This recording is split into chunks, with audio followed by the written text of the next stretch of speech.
It's the AC/DC Beyond the Thunder podcast.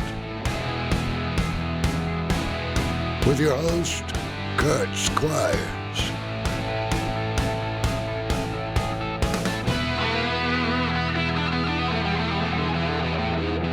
It's time to rock. Hello, everyone, and welcome back to a very special episode of AC/DC Beyond the Thunder podcast. I'm your host, Kurt Squires, and along with my good friend and colleague, Greg Ferguson, we set out to look for those stories of extraordinary fans who've been particularly influenced by this extraordinary band. So how is our next guest influenced by one of the greatest rock and roll bands of all time? Well, does it count if he was actually in the band? We thought so. We're talking about none other than AC/DC drummer Chris Slade, who first joined the band back in 1989 and then went on to fill the drum seat again in 2014 for the band's first ever appearance opening the Grammy Awards, as well as playing on the Rock or Bust World Tour. For those of you who don't know, Greg and I decided to unearth these great AC/DC Beyond the Thunder unreleased documentary interviews, some with reskinned questions as I was never mic'd during the original filming, as well as inject all new interviews along the way from notable fans who look upon this band as a major influence in their lives.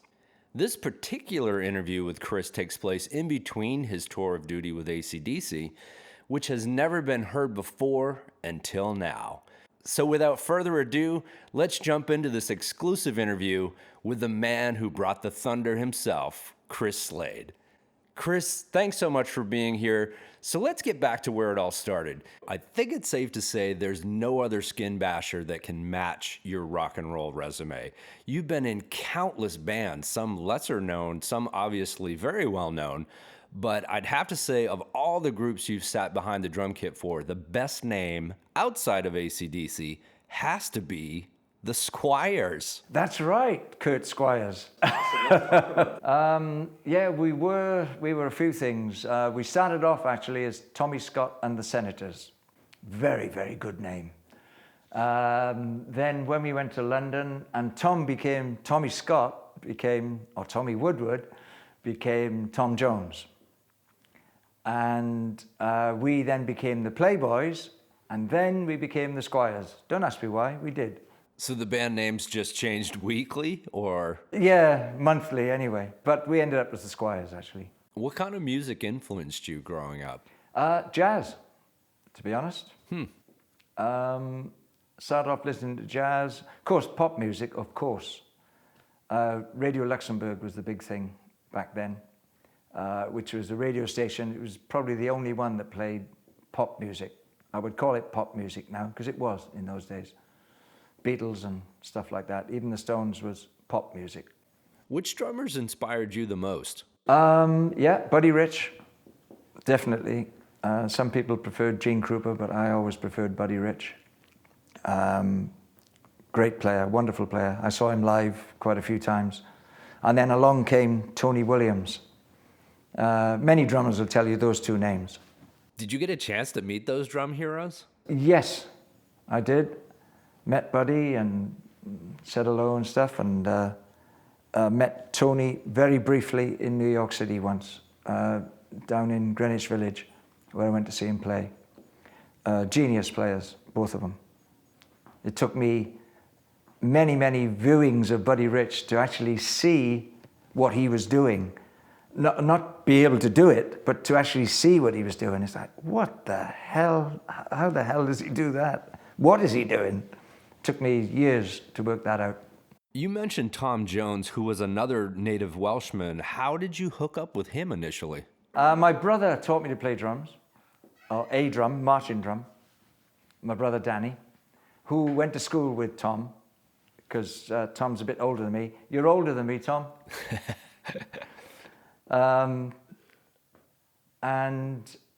So they went to school together, but I never knew Tom in those early days. My father also was a tap dancer, and he worked with Tom in various concert parties when Tom was a young teenager. And he always had that great voice. Yeah. I remember my father coming back saying, this singer is tremendous, he's absolutely fantastic. And I said, no, he can't be as good as Tommy Steele, who was a huge British singer in those days. Can't be as good as Tommy Steele, otherwise he'd be on television. And he said, no, he's better than Tommy Steele. No, he can't be. So you came from the same village as Tom Jones. You eventually join his band, become hugely successful. You're traveling around the world. How long does that gig last? I played drums with Tom for 7 years. As I say, before he was Tom Jones and after he was Tom Jones. And we did Vegas, and various members of the Squires also did that. And I stayed with Tom about 3 years longer than any of the Squires. I think I finished it was 1963 to 1970 I was with him. The first real success came in 1965 when It's Not Unusual was recorded. It became an international hit, reached #1 in the UK, top 10 in the US, a track that you still hear regularly today. How does it make you feel when you hear that song on the radio all these years later? It's great. It's just, it's a great song, and it's written by Tom's manager, by the way, co-written. Him and Les Reed wrote it. Jimmy Page played on it, by the way. No way. Pagey was a huge session man in those days. Besides Page, were there any other well-known musicians you played with during that time? I did an album with John Paul Jones on bass, Tom Jones album. And John Paul Jones and myself with the rhythm section. It was called 13 Smash Hits. I don't think it's available these days. Wow, so you played alongside one half of Led Zeppelin before they even became Led Zeppelin as we know it today. Yeah. And JP was the only one who could go that da-dang, ga-dang, ga-dang, ga-dang, that Motown stuff and all that, you know. So you go from Tom Jones to a band by the name of Tomorrow, fronted by an Australian blonde babe by the name of Olivia Newton-John. Did you ever record or tour with her? Well, that I don't think, we never did a show with Livy. It was a film thing, and it lasted about 6 to 9 months. That was it. And it was a nice little earner, as we say in Britain at the time. You've had this amazing career as a drummer. It's almost like looking on the back of a baseball card and seeing this player who's been with almost every team and with great success. Manfred Mann's Earth Band, Asia, Gary Moore, Uriah Heep, Michael Schenker, Gary Newman, David Gilmour, and then you're reunited with session buddy Jimmy Page and Bad Company vocalist Paul Rodgers and form the supergroup The Firm. All this and before AC/DC, just incredible. All these things, by the way, are fantastic experiences.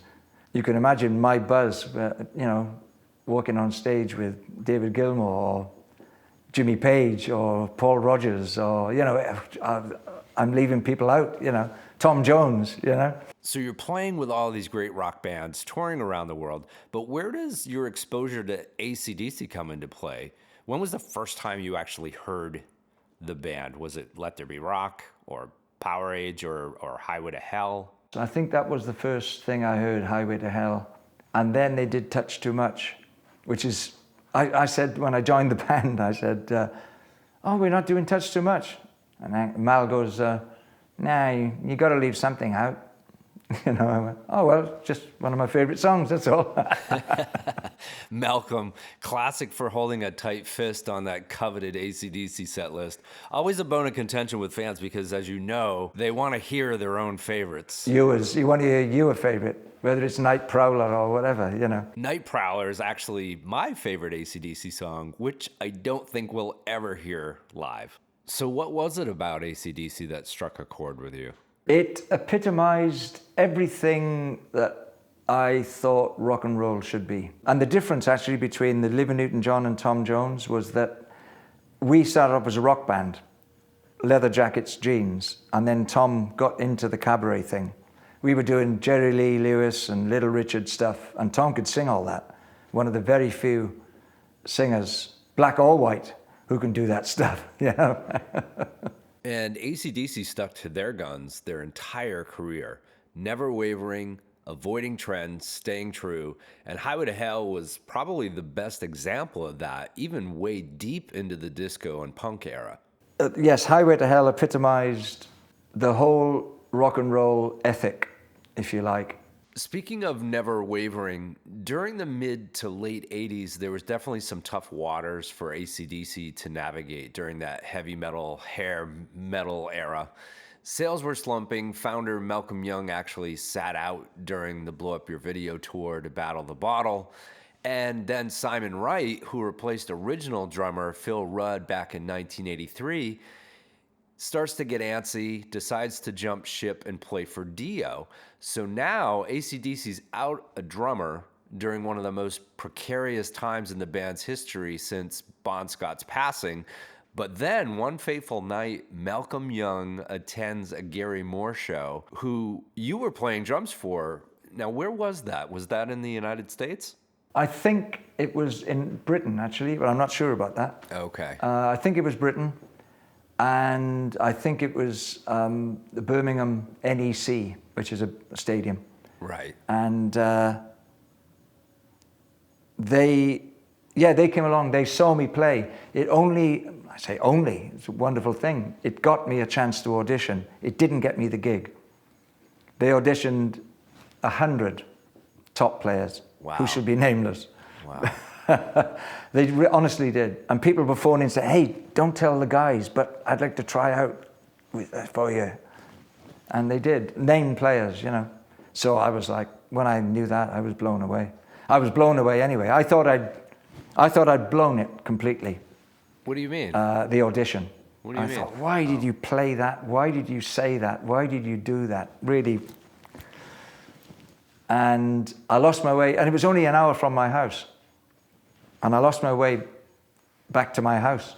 You got lost? Yep. And I phoned my then wife and I said, she said, how do you do? I said, I didn't do very good at all. It was all right, but yeah. So I finally got back to my house. I found it after all that because I was so preoccupied with what I hadn't done and what I had done. And she said, oh, you did really badly. I said, yeah, I did. She said, they just called to say you got the gig. They called that night? They called before I got home. That's insane. I guess AC/DC liked what they heard. What did you audition with? Was it at least tracks that you knew, part of your repertoire, or songs that you had in mind? It was, no, nothing that I wanted. It was stuff that I knew what I had to learn, so I'd learned Back in Black and stuff like that, of course. Yeah. And they came up with some new stuff just to see how quick I would pick up or how well I would pick up. They weren't bothered about time. They said, you can take an hour if you want to learn this, but, you know, we'll call us when you're done. So I took about 20 minutes or so, and we did, it was Rock Your Heart Out from the Razor's Edge. Wow. So, which is, the bass drum pattern's quite complicated. That's a very complicated kick drum opening. So I had to learn that in the audition. So, but as we said earlier on, it's down to the feel. It's the meat and potatoes that they want. They want that. And they sat looking at you, by the way. They were this far away from me. That's not intimidating at all. No. You've got Angus and Mal sitting there like this. And they were like this. Oh, man. That's a little menacing. Yeah. It's a little bit. Okay, I'm going to play now. So you got the gig. Congratulations, by the way. What was this tribe of guys like once you were in? Can you shed some insight as to what it's actually like to be in this institution known as AC/DC? It's very low key. They're very low key people. There's like, for instance, after a gig, nobody says a word.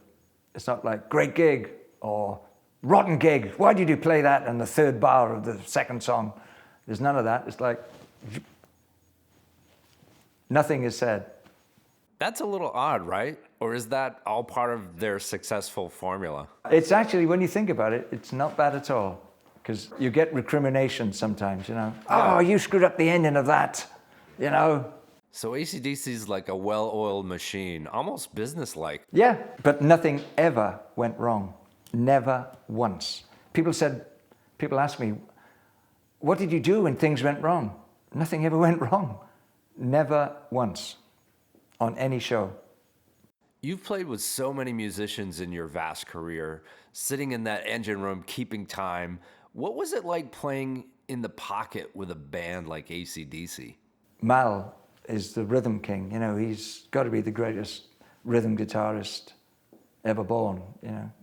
And that's not just my opinion, that's many other people's. Absolutely. Including Angus. But getting behind the kit for AC/DC is not necessarily an easy task, because it's not what you play, it's what you don't play that makes all the difference with a band like AC/DC. How much were you able to make these songs a part of the Chris Slade fabric? You always make it your own. It might be the same figure that somebody played before you. I'm trying to think of the quote, but somebody said, my quote is, the way I see it, you have to make it spontaneous. Everything you do must be spontaneous, even if it's the same thing. Oh, there was a jazz player, I've forgotten who it was. I think it might have been Shelly Mann. And he said, we never play the same thing once. That's great. Your first studio album with the band was The Razor's Edge, with the late Bruce Fairbairn producing, which is also the first time the boys recorded in Vancouver, correct? Yes, that's where Bruce Fairbairn produced it. We did do some things in Dublin, Ireland, for a month or so, actually, I think, if I remember correctly. Then we went to Vancouver. And the first single off that album becomes a landmark song for the band, and quite possibly career-cementing track in Thunderstruck. First off, your playing on that song is absolutely phenomenal. It's almost like you brought some new thunder to the band, and it sounds so big. Do you consider Thunderstruck your signature song? It was hugely successful. I was very surprised. It still is. You would know better than me, but I think it's like the second best after Back in Black, for sales, that is. I mean, I think so. At any time, was there ever any pressure to fill the shoes of previous drummers, Phil Rudd or Simon Wright? I just play me, you know. You can't fake it. I can't think I want to play like Phil or Simon Wright, you know. You can't do that. You just have to play you. And they know that. I mean, the guys know that I'm not going to fake it. I'm not going to try to be Phil Rudd.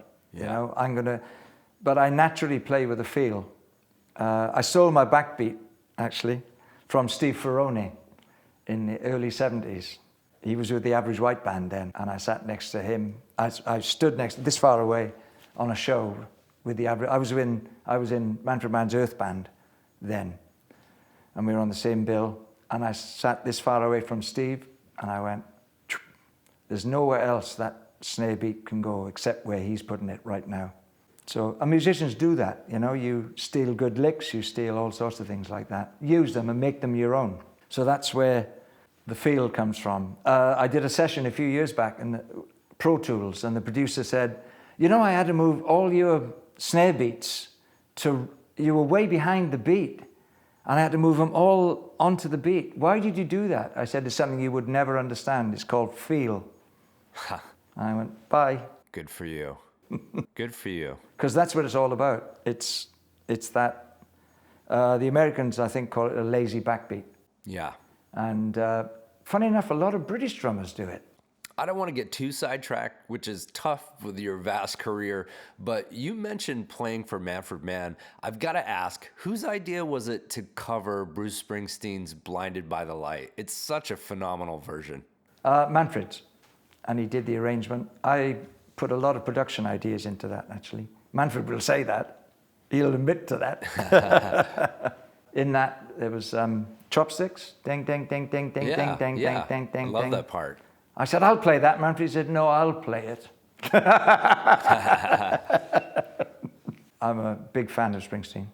Yeah. That was his first hit record ever, by the way. Your cover of Blinded was Springsteen's first big hit? Yeah, Blinded by the Light. Our Blinded by the Light. Wow. Greetings from Raspberry Park had gone down the tubes. And this guy, I'll explain in a minute, but this guy gave us the album and said, this guy is great. He gave it to one to each of us, one to each of the band.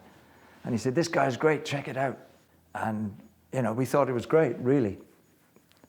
And that album went down the tubes, completely disappeared without trace. And Manfred then, a few months later, came up with this arrangement of Blinded by the Light. And we turned it down to start with. And then he changed it a little bit, and we went, that's fantastic, let's do that. Because, it was consensus amongst the band. And the guy who gave us that album, he was a journalist from New York, right? And his name was John Landau. And he is still the manager now of Springsteen. Wow. But he was a journalist then. He wasn't Springsteen's manager. No kidding. Yeah. What were the crowds like playing with AC/DC live compared to other bands you've joined on stage in the past? Well, actually, AC/DC these days, you get everything from grandfathers to 10-year-olds coming, which is amazing. And that's the generation they span. Their appeal goes right through every generation. That's true. It started with me as a teenager, with my siblings, then my wife, and then my kids, and so on and so on. AC/DC truly are that generational band. And what was it like touring with AC/DC, which was captured brilliantly on the AC/DC Live LP? I caught that band maybe 3 times on the Razor's Edge tour, but that seemed to go on forever around the world. It must have been absolutely grueling. Sometimes. Touring is, you're on the bus, and it is the bus, not the plane. Yeah. Angus likes to stay on the ground, so do I. I'm not afraid of flying, I will if I have to, but if I can drive somewhere, I'd rather drive. Right. For me, as a fan watching you play live, it felt as though you gave the guys a real jolt of energy. Every song seemed to be played just a little bit faster, and I think it was actually Angus who once said that you were the best musician in the band. I think that was a bit of a backhanded compliment, actually. Did Angus actually say that to you? No, he didn't say it to me. No, he said it in an interview. He forgets that he's a great musician too, if you see what I mean. He likes that bluesy, earthy, down-to-earth thing, And to him, anybody can go and shred, maybe. He'd be going, that's just shredding. He sort of denigrates technique, if you like, if that's the right word. And he forgets he's a great player. Yeah, not known for criticizing others, I do remember Angus chopping down Eddie Van Halen once in an article, basically saying he was a great player and all, but he's just up there finger tapping. They toured together, the two bands, and he said, yeah, he came off, what do you know, he came off to the end of that tour and he was tapping. You were also a part of some of the biggest shows in not just the band's history, but rock and roll history, captured on AC/DC's live recording during the Razor's Edge tour in Glasgow, Edmonton, Dublin, Birmingham, and the Donington and Moscow Monsters of Rock shows. Tell us a little bit about those experiences. Yeah, it was. We told 1 million people. Incredible. Births, marriages, and deaths. You get 1 million people together, you're going to have all that stuff going on. And I remember the guards were really rough. Baseball bats and all sorts. It was terrible. It's all on documentary. To see that many people come together to witness a single band play rock and roll was beyond words. Why do you think those fans in Moscow, who had been neglected music for so long, chose AC/DC? Amazing compliment. They asked, who do you want? The Stones, Springsteen? They all went, AC/DC. Why do you think that is globally? What's the universal appeal of AC/DC? It's the nitty-gritty. And their genius is they keep it simple. And as I said, it sounds simple, but it isn't as simple as it sounds. And it's the honesty of it, I think. I think that, I never thought about it like that, but it's the honesty. And they keep it very street.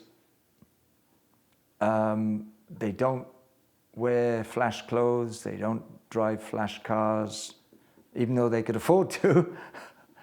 They keep everything very simple in their lives, and they keep their music simple. and genuine. And you have to feel it. You have to feel it internally. And I think it goes across to everybody, whether you're Lithuanian or, LA, and it'll hit you. And if it hits you, you're not going to forget it. Very well said. Did you ever feel like you were responsible for giving AC/DC a kick in the ass when they needed one? I hope so. When the Razor's Edge hit, it seemed like you were responsible for shifting the band into high gear. The drum sound was like a freight train. Well, thanks. And that's no disrespect to Phil whatsoever. We love Phil, always will. No, he's a great player. But your style seemed to be right on time, whereas Phil's MO is to play more behind the beat with a little swing to it. Right. I tend to, people have pointed out to me about the difference between, say, Live at Donington, which I played on, and other live stuff,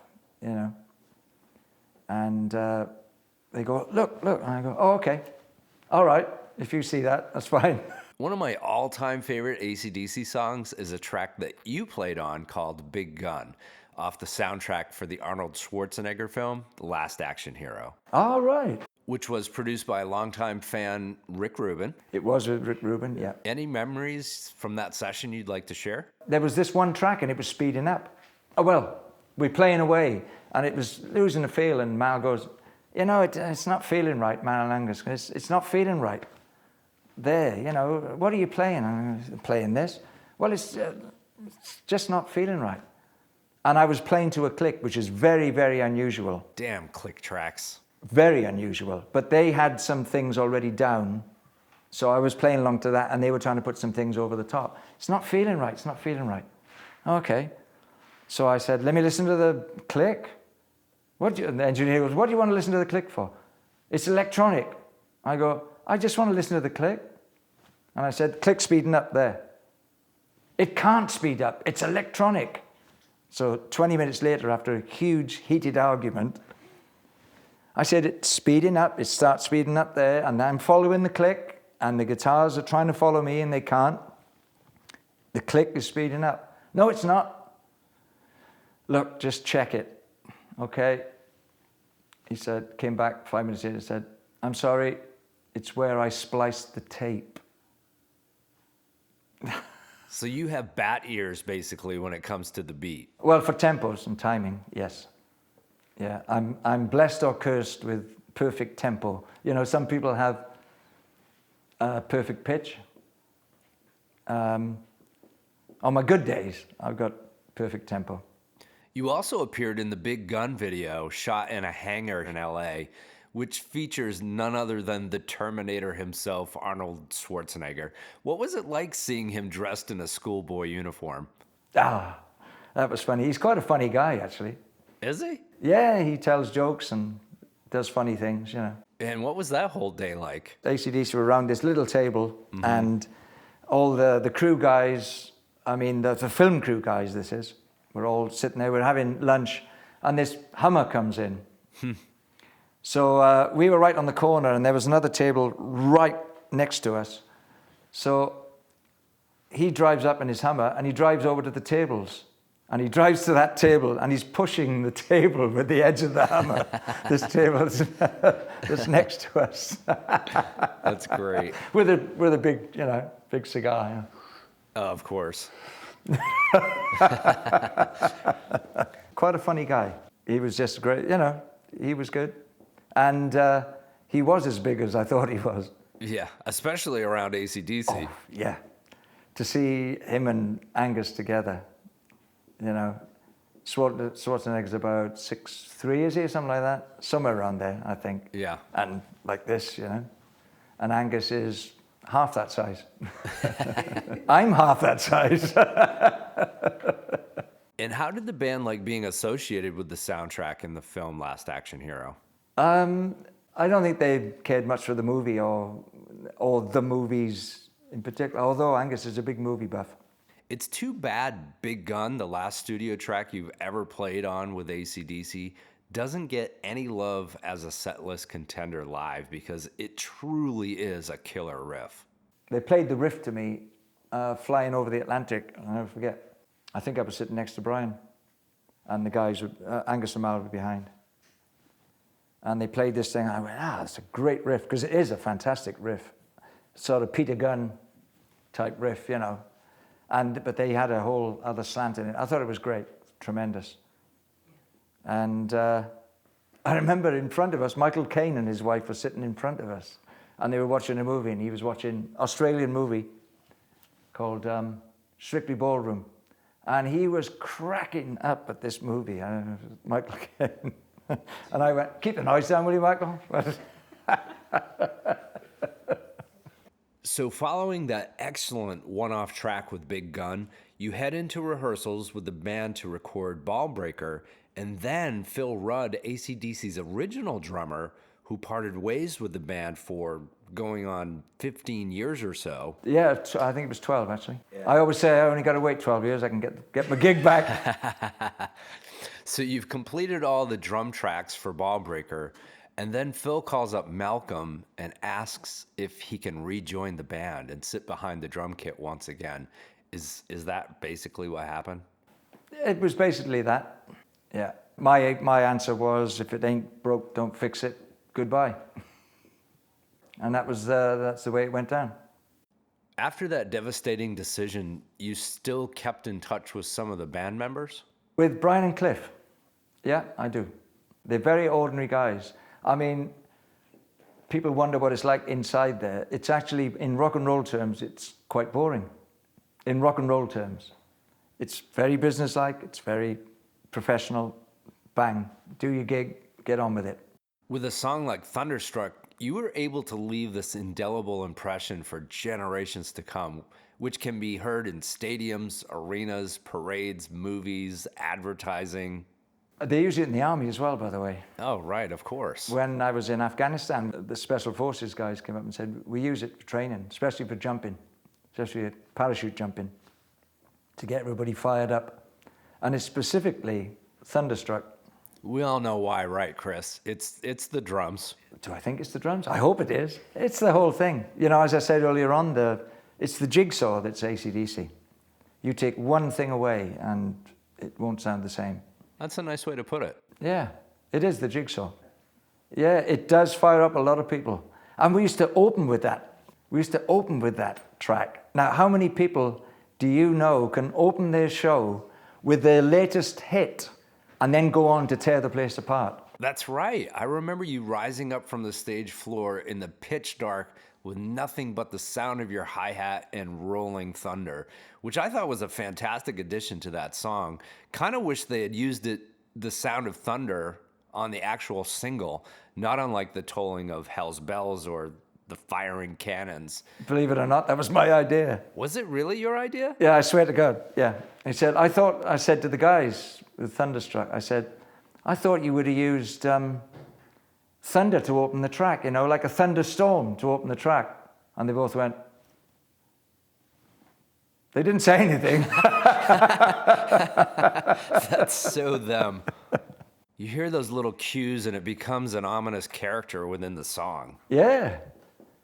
To me, it's very, what is the word? Generic, maybe? I don't know. Or organic, is I like.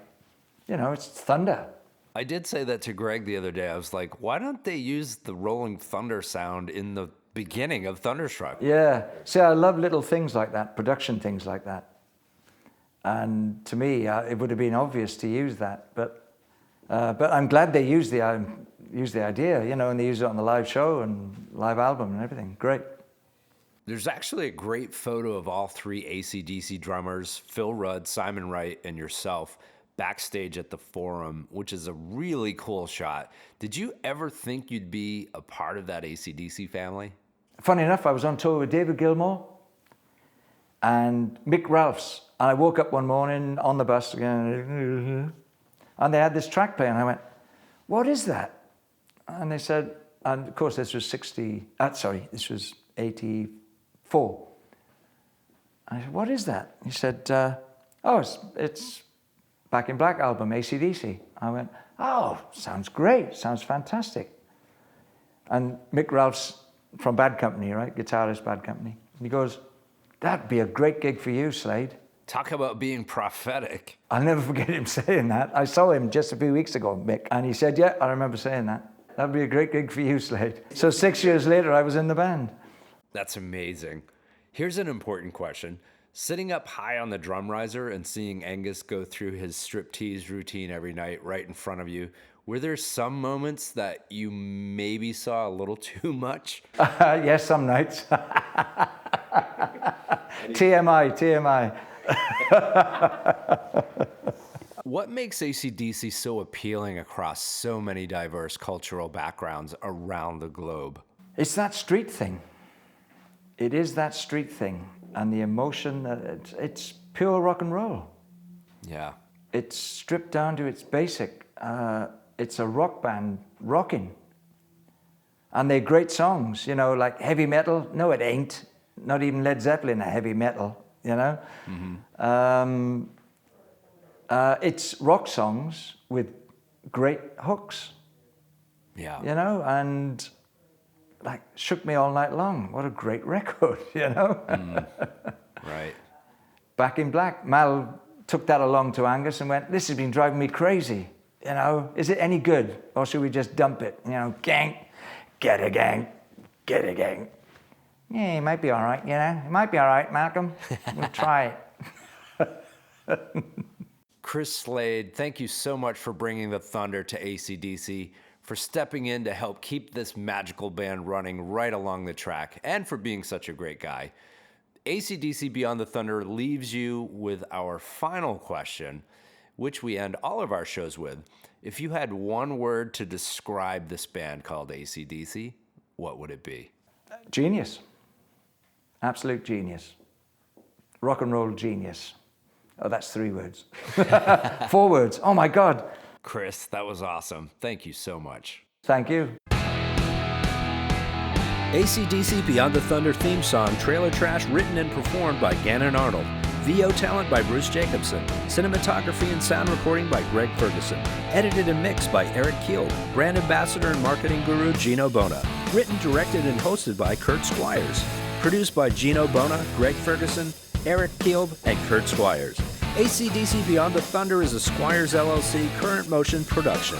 Copyright Beyond the Thunder podcast, all rights reserved. This has been a Nat Attack presentation. Shazbot. Nano Nano.